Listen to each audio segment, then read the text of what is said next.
Hello guys, ito na naman ang video natin, yung continuation ng galing kami sa Alicia Bohol, tapos unexpected na naka-decide kami na magpunta sa Mabini para makita namin yung campsite doon. So ayan, ito yung daanan natin.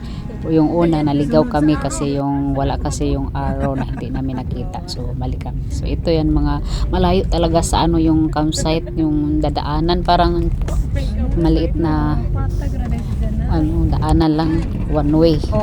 So hanggang dito nakapasok na kami at medyo okay na yung karsada. Ayan na nakuha na natin, malapit na tayo. At yung mga kasamahan namin dyan nakamotor, at kami nakasakay sa sakyanan ng magkaibigan natin.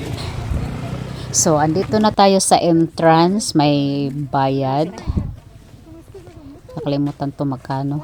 Tapos yun, maglalakad pa tayo papunta dyan. So maganda talaga ang view. Ang problema lang, sobrang init din. Grabe, sakit sa ulo ang init dito na timingan.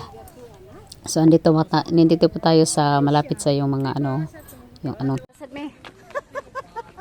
mga turista Bilaik daw miran. iabot namin sa campsite. There is sa Mabini ba ni? Oo. Unexpected. Uy, madapling ini service.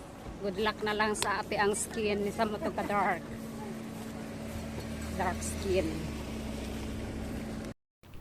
So andito na tayo sa taas at tingnan natin sa baba. Sini-imagine namin maglalakad pa naman kami, mahaba pang lakaran namin, mainit, grabe. Tapos yung oras namin pagdating dito parang alas 12 na yata. Nagpunta kami sa Alicia ng bundok. Parang na-expose na kami sa init. So ayan guys, nakikita natin may mga lake, may mga bundok. Maganda talaga siya tingnan. Tapos may mga tao na nagtitent sa gitna ng mga sa ground.